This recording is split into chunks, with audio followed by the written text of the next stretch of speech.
Dinda Maskur sebagai ketua dari HMI Kabupaten Bangkalan, dan di samping Dinda Maskur ada sahabat Samsul ya, ketua PMII Kabupaten Bangkalan, dan yang pakai baju merah ini Siap Bang.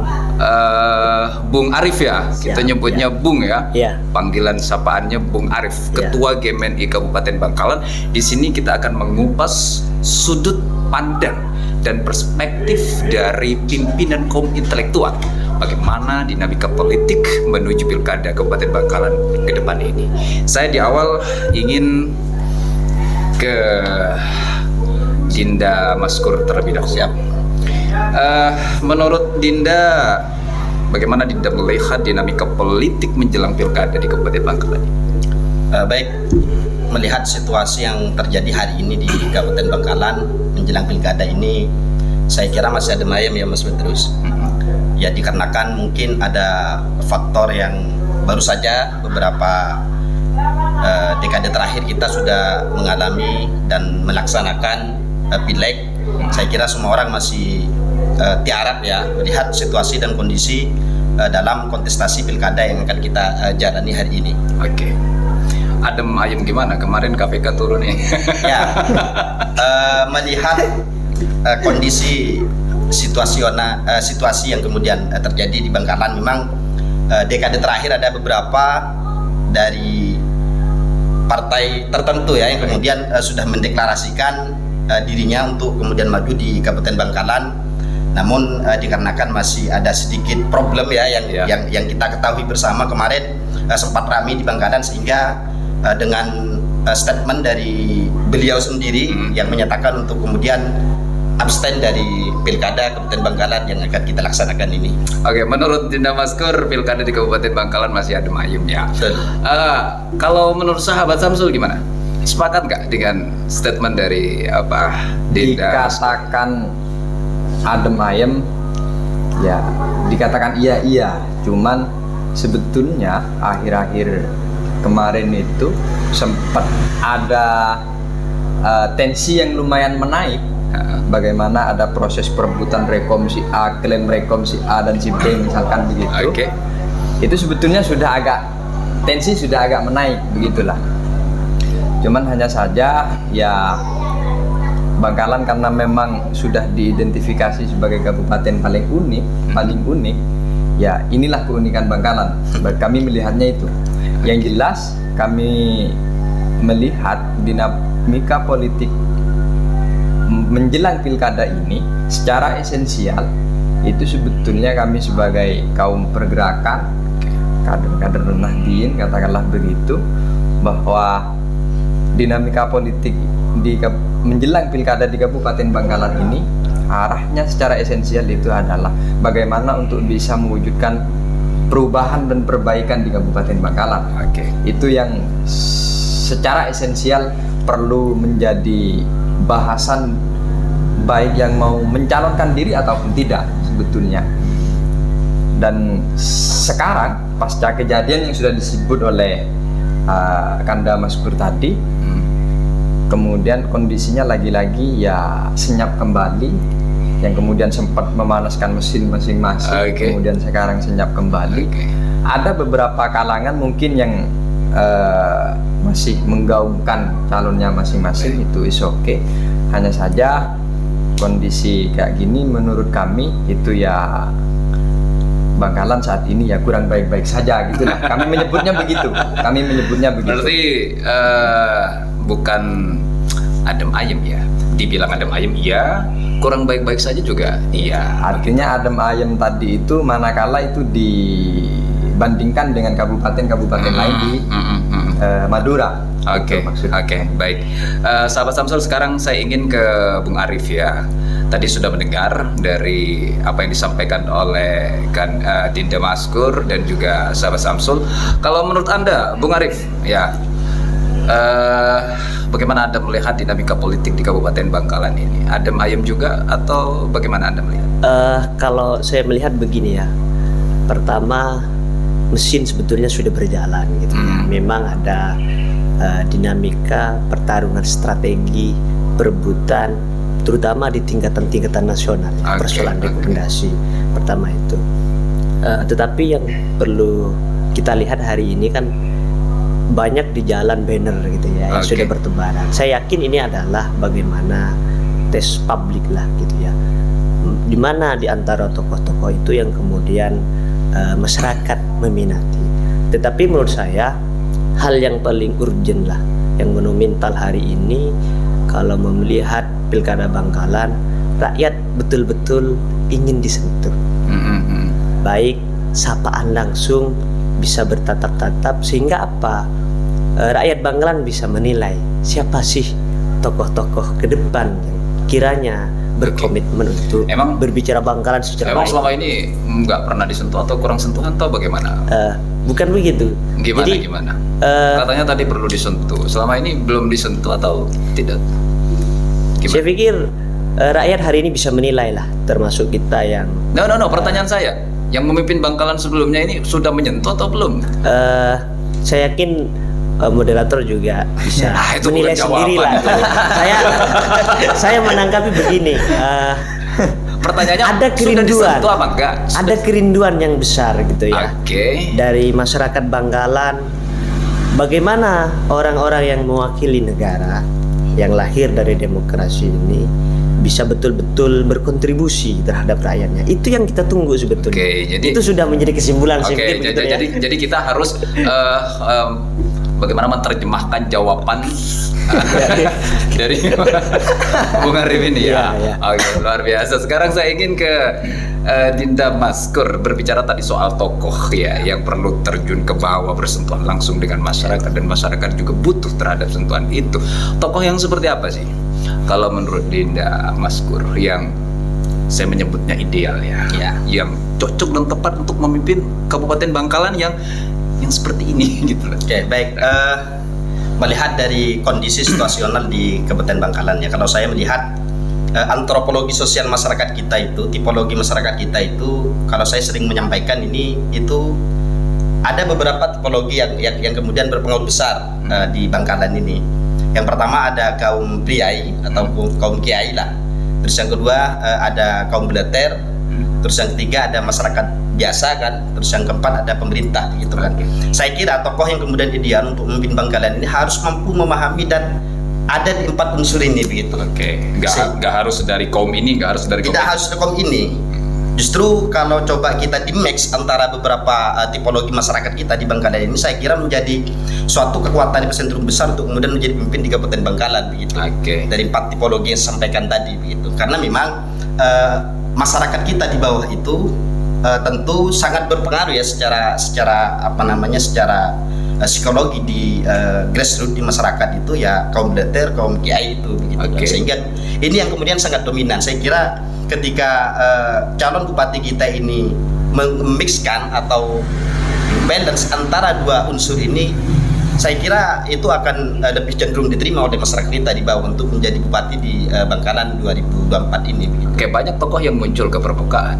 Baru-baru ini P3 juga berlabuh terhadap Raimam begitu. Kabarnya Golkar juga akan mendukung Raimam kalau tidak ada dari Bani Khalil yang lain yang duduk. Nah, dan sejumlah tokoh lainnya seperti Rahasani, Ranasi, Rahasbullah, terus Klebun Engtabar, Klebun Salam. Nah, kalau boleh sebut nama tokoh nih, siapa nih yang ideal dari beberapa yang muncul ke permukaan? Saya ingin ke sahabat Samsul. Jadi memang posisinya setiap pertarungan pilkada atau momentum politik pemilihan pemimpin di Kabupaten Bangkalan ini kental dengan 2, kalau kami menyebutnya dengan 2 kelompok yang sempat akhir-akhir kemarin itu saling dibenturkan oleh oknum, bukan dari tokohnya tersebut. Satu itu adalah dari golongan kiai, kemudian yang kedua dari golongan belater. Dan saya mengikuti sendiri bahwa dari 2 kelompok ini memang sempat ada proses gesekan yang itu memang menurut kami itu digoreng oleh oknum-oknum tertentu yang sebetulnya cukup kental. Kalau dari segi figurnya masing-masing itu ternyata tidak ada apa-apa. Cukup kental nggak gesekan itu? Ya lumayan, lumayan. Bahasa kami lumayan begitulah. Oleh karenanya Kami di momentum pelatihan kader lanjut kemarin di agenda kaderisasi PMII tingkat kabupaten itu memang mengusung tentang bahasan transformasi kepemimpinan antara tarik ulur, kiai dan belater. Yang kami maksudkan bahwa sosok pemimpin yang memimpin Bangkalan nantinya itu sama yang disampaikan oleh Kanda Maskur tadi, bahwa harus mempunyai jiwa kiai dan harus mempunyai jiwa belater. Terkait sosoknya dari kalangan manapun, bagi kami itu is okay. Nggak ada persoalan. Tapi KPMI sudah menentukan arahnya kemana loh? Kemarin saya dengar itu pas pertanyaan kedua dari dengan gitu ya. Nggak bener nggak? Figur seperti apa? Saya salah dengar atau KPMI sudah deklarasi berlabuh ke ini? Apakah berbeda dengan PMII-nya? Yang jelas prinsip kami sebagai PMII, kalau kemarin itu kan ikatan alumni, keluarga alumni. Harapan kami itu memang bahwa pemimpin Kabupaten Bangkalan ke depan ini adalah lahir dari unsur aktivis dan akademisi. Aktivis dan akademisi. Kalau memang bisa ya harus senior PMII. Kalau memang tidak bisa, misalkan dari pilihannya tidak ada lagi senior PMII, ya senior organisasi lain yang memang backgroundnya aktivis dan akademisi, saya kira itu tidak ada masalah. Awalnya bisa, cuman bisa. Ada klarifikasi lagi mengundurkan diri, itu kalau nggak salah ya. Ya itu. Oke. Tahan dulu sahabat Samsul. Saya ingin ke KMNI. KMNI juga belum menentukan sikap ini ya. Iya. Ini boleh dikasih tanda-tanda dong, seperti apa? Kita tidak pernah kemudian kalau cabang ya, dan saya melihat pun juga di tingkatan alumni tidak pernah kemudian menentukan sikap, karena kita menghargailah ada banyak alumni di berbagai elemen gitu. Tetapi secara pandangan saya bicara kelayakan tokoh yang tadi itu ya, betul. Semuanya layak lah dan semuanya sudah diatur lah oleh konstitusi. Pura-pura dilayakkan atau semuanya layak? Semuanya layak. Semuanya layak. Ya? Biarlah rakyat yang menilai kira-kira gitu ya. Artinya nanti kalau persoalan itunya persoalan strategi aja, bagaimana dari setiap calon itu bisa mempengaruhi hati rakyat, kira begitulah. Yang nanti saya yakin setiap programnya itu rakyat bisa menilai. Per hari ini gitu ya, kalau bicara antar tokoh itu memang masih persoalan perang di atas angin aja gitu. Di bawah lagi-lagi masih tidak ada. Kita per hari ini masih belum melihat di antara tokoh-tokoh besar itu yang kemudian mau berdiskusi dengan katakanlah nelayan. Kita masih belum lihat itu gitu ya. Persoalan petani saya yakin masih banyak gitu ya. Nah, itu harus diurai dengan program-program calon kita ke depan. Dan kita belum pernah melihat. Kita masih belum melihat itu gitu ya. Per hari ini kita masih melihat banyak gitu ya petani yang masih tertindas, nelayan. Kita karena di Bangkalan nggak ada buruh ya gitu. Masih di dua elemen itulah, dua instrumen itu. Nah, tetapi menurut saya itulah yang harusnya menjadi dorongan besar bagi calon-calon tokoh atau pemimpin di Kabupaten Bangkalan yang nantinya rumusannya adalah program-program kerja yang akan dijanjikan terhadap masyarakat, dan masyarakat saya yakin termasuk di antara kita gitu ya akan terus kemudian menagih persoalan janji-janji itu aja gitu. Baik. Jadi kalau dari Bung Arif di MNI ini berbeda dengan bagaimana di IKPMI begitu ya. Semuanya layak karena kadernya juga bertebaran di mana-mana begitu. Dan selanjutnya saya ingin ke Dinda Maskur nih ya, terkait dengan kelayakan tokoh nih. Kalau menurut perspektif Dinda Maskur ini, seperti apa sih yang layak untuk memimpin Kabupaten Bangkalan? Atau dalam waktu dekat nanti akan deklarasi juga gitu kan? Kita kan nggak tahu kan? Gimana?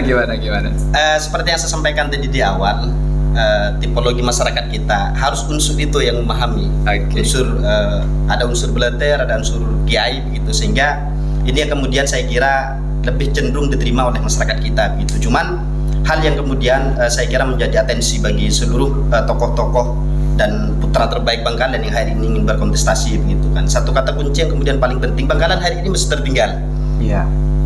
Bangkalan hari ini masih tertinggal di data BPS kita ini masih terendah begitu kan. Bukan hanya itu, masih miskin juga. Masih miskin juga. Nah, sehingga ini yang saya kira tidak hanya persoalan siapa yang kemudian ingin jadi bupati begitu kan, tapi ini yang kemudian problem mendasar yang saya kira harus betul-betul difikirkan dan dituntaskan begitu kan. Kan miris ketika melihat ke Kabupaten Bangkalan ini, ibarat kata Bangkalan ini kan gerbang Katulistiwa begitu kan. Bangkalan ini sangat dekat secara jarak dengan Surabaya begitu kan, tapi secara kemajuan daripada Bangkalan dengan Surabaya ini sangat jauh begitu, hancur begitu kan. Dan saya kira tolonglah ini juga disampaikan pesan terhadap seluruh putra terbaik Bangkalan kemudian ingin berkontestasi di Bangkalan ini, yang kemudian menjadi hal yang paling mendasar yang harus diperhatikan untuk segera diselesaikan. Persoalan infrastruktur misal begitu, masih banyak jalan-jalan yang kemudian hancur begitu. Ini saya kira problem yang perlu segera diselesaikan, dan masyarakat kita akan mengapresiasi lebih besar daripada hanya persoalan bantuan-bantuan yang diberikan berupa makanan, berupa beras dan lain sebagainya, dibandingkan dengan perbaikan infrastruktur yang kemudian dilakukan oleh bupati kita ketika nanti terpilih. Mungkin itu hal yang kemudian saya kira menjadi atensi sangat besar dan harus diperhatikan oleh calon bupati yang akan berkandidat di pilkada yang akan mendatang ini. Ini juga menjadi penting mungkin ya. Kalau menurut saya, bagaimana buah pemikiran dari pimpinan organisasi kaum intelektual ini, Dinda Maskur, sahabat Samsul, dan juga Bung Arif, terkait bagaimana sih solusi ataupun cara serta sudut pandang pemikiran dari pimpinan ini untuk membangun Kabupaten Bangkalan. Ini gimana solusi dan caranya kalau menurut para pimpinan ini? Mungkin saya dari Bung Arif dulu. Gimana caranya? Pertama, kita di Dewan RI itu sudah mempunyai 4 gitu ya, perwakilan Bangkalan dan Jatim kalau nggak salah ada 6 gitu ya. Artinya apa?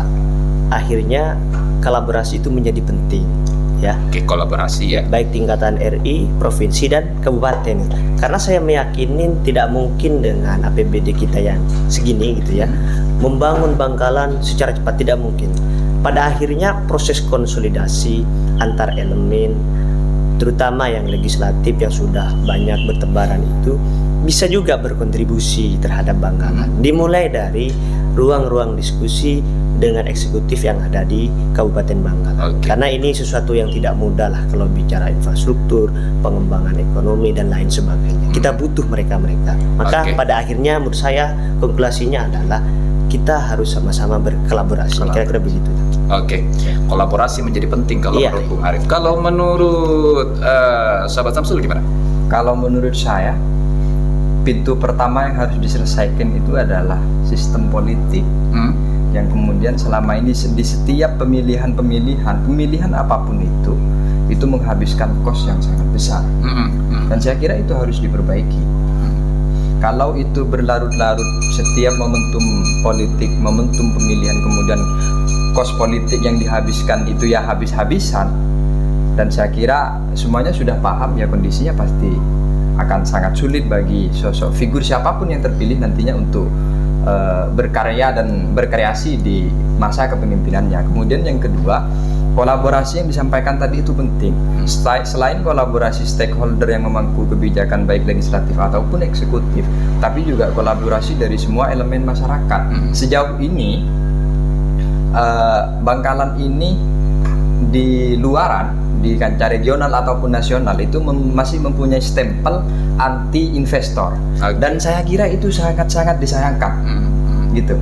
Karena kenapa kok investor gak mau masuk ke Bangkalan gitu kan? Karena yo mau masuk udah ditarik upeti gitu, udah ditarik pajak apa itu, pajak sosial lah, bukan pajak negara, ini pajak sosial. Dan itu sangat disayangkan, karena mau tidak mau investor ini juga sangat membantu dalam proses pembangunan Bangkalan. Dengan APBD 2,3 T lebih itu memang tidak cukup untuk membangun Bangkalan langsung disulap plus jadi itu nggak bisa. Tapi investor ini juga bagian pintu bagaimana untuk membantu proses pembangunan Bangkalan, terutama di proses pembangunan perekonomian. Itu juga beda dengan membangun IKN ya. Membangun IKN ya beda gitu. Kalau di posisi kita Bangkalan ini masuk dalam salah satu gerbang Kertosusilo itu, itu saya kira perlu dimanfaatkan, karena dengan adanya kebijakan Gerbang Kertosusilo ini itu adalah bantuan pendanaan dari nasional, karena itu masuk dalam prolegnas yang seharusnya ya paling tidak sudah ada proses pembangunan perbaikan lah di Kabupaten Bangkalan. Baik. Maka bagi kami sosok dan figur yang memungkinkan untuk memahami kondisi ini itu adalah aktivis. Oh, aktivis. Iya, Oke. entah dari PMI kah, dari GMNI kah, dari HMI kah, atau dari organisasi manapun yang bagi kami memahami kondisi itu. Oke. Apakah yang lain tidak memahami? Bukan begitu. Tapi itu hanya perspektif saya. Oke. Perspektif saya yang memang Ini semakin mengerucut. Gitu. Sahabat Samsul ini semakin mengerucut. siap. Oke, baik. Itu. Sekarang saya ingin ke Dinda Maskur ya. Sahabat Samsul mengatakan sistem politik, kos politik dan juga kolaborasi tidak hanya stakeholder tapi juga turun ke bawah begitu ya. Kolaborasi dengan masyarakat begitu ya. Sekarang saya ingin ke Dinda Maskur, apakah sama atau ada sedikit pandangan yang berbeda dengan apa yang disampaikan oleh tadi Bung Arif dan sahabat Samsul? Ya, saya kira karena memang di pemerintahan kita ini kan ada dua lembaga institusi yang kemudian sama-sama memiliki tanggung jawab untuk kemudian membangun suatu daerah masing-masing atau konstituennya masing-masing. Di sini ada eksekutif ya berupa bupati, yang kedua di sini ada DPR, ada legislatif, di situ ada tingkatan DPR RI, DPRD provinsi dan juga DPRD kabupaten begitu kan. Dan di DPR sendiri ini juga memiliki anggaran berupa pokir yang kemudian itu wajib hukumnya untuk dialokasikan terhadap masyarakat di bawah. Sehingga saya kira dengan adanya APBN kita yang hanya sekitar 2,T ini gitu, dan data terakhir kemarin kita sempat diskusi dengan salah satu petinggi di Bangkalan ini, dari anggaran 2, sekian T itu lebih 50% ini dialokasikan untuk perbelanjaan di instansinya masing-masing untuk gaji karyawan begitu, dan yang dialokasikan terhadap pembangunan sektor ekonomi, infrastruktur, kesehatan, pendidikan di Bangkalan ini itu hanya sekitar berapa persennya begitu kan, sehingga kiranya butuh kolaborasi dari legislatif, yang mana legislatif ini juga memiliki anggaran begitu yang wajib hukumnya untuk kemudian diturunkan terhadap masyarakat itu tentang dua kepemimpinan antara legislatif dan juga eksekutif gitu. Dan yang kedua, saya kira melihat Kabupaten Bangkalan begitu dengan dengan APBN kita yang hanya sekian begitu, PAD kita ini sangat kecil begitu kan. Mayoritas PAD kita di Bangkalan ini hanya didapatkan dari uang rumah makan begitu kan. Artinya tidak ada pendapatan lain dari sektor wisata misal. Ya realistis saja lah, mana wisata Bangkalan yang kemudian ada banyak yang potensial betul-betul banyak banyak sampahnya. Banyak artinya Ini bahaya ini. tahu mana ada wisata di Bangkalan. Lanjut dulu. Mana ada wisata di Bangkalan ini yang kemudian mampu menghadirkan wisatawan bahkan dari luar Madura misal begitu kan. Nah, itu berkaitan dengan PAD kita begitu kan. Maka salah satu yang kemudian menjadi PR kita bersama hari ini, Bangkalan ini tidak masuknya investor ini ya kita mandek begitu kan. Saya kira investor ini merupakan salah satu jalan tengah yang kemudian harus diambil dan masuk terhadap Bangkalan begitu kan. Cuman memang problem yang terjadi beberapa dekade terakhir ini, sebelum masuk ini sudah banyak, kalau saya mengatakan itu premanisme yang dilakukan oleh oknum-oknum yang tidak bertanggung jawab, sehingga investor mau masuk terhadap Bangkalan ini takut begitu kan. Sebelum masuk sudah takut terlebih dahulu.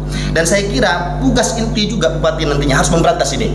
Siapapun itu harus mampu memberantas ini. Emang ada kayak gitu. Harus memberantas.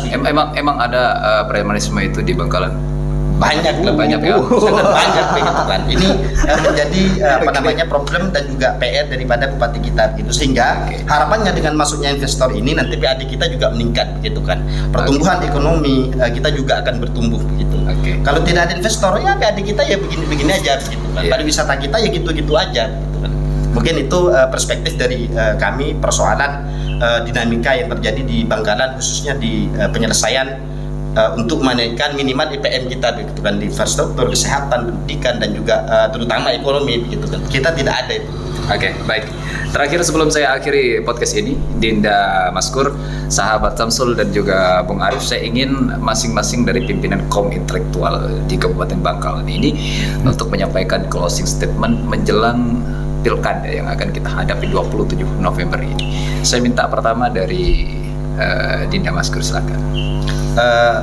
ya sebentar lagi kita akan menghadapi pilkada, banyak problem, banyak permasalahan yang saya kira harus betul-betul dipahami oleh putra putri terbaik kita yang akan mencalonkan diri sebagai bupati di Kabupaten Bangkalan begitu. Dan kondisi-kondisi yang kemudian terjadi di bawah ini harus betul-betul difikirkan bagaimana agar Bangkalan ini mampu naik secara secara stabilitas ekonomi dan juga naik secara IPM begitu, karena memang realitas yang terjadi hari ini Bangkalan masih terendah begitu kan, dan saya kira itu problem dan PR yang perlu di garis bawahi oleh kandidat kita nantinya ketika maju di pilkada Kabupaten Bangkalan ini. Oke, baik, terima kasih. Selanjutnya dari sahabat Samsul sebagai closing statement menjelang pilkada ini. Menjelang pilkada dengan kondisi saat ini, karena memang belum masuk pendaftaran ya, calonnya juga masih simpang siur. Kalau saya tetap komitmen bahwa pemimpin Bangkalan harus lahir dari unsur aktivis. Entah aktivis dari unsur kiai, aktivis dari unsur belater, itu tidak ada persoalan. Tapi yang pada intinya kami meyakini bahwa aktivis inilah yang memahami situasi dan kondisi Kabupaten Bangkalan dari segala sisi. Mudah-mudahan.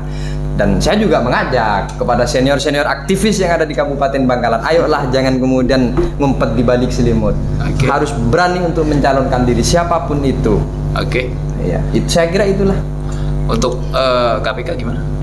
Untuk KPK lanjut Bung Arif.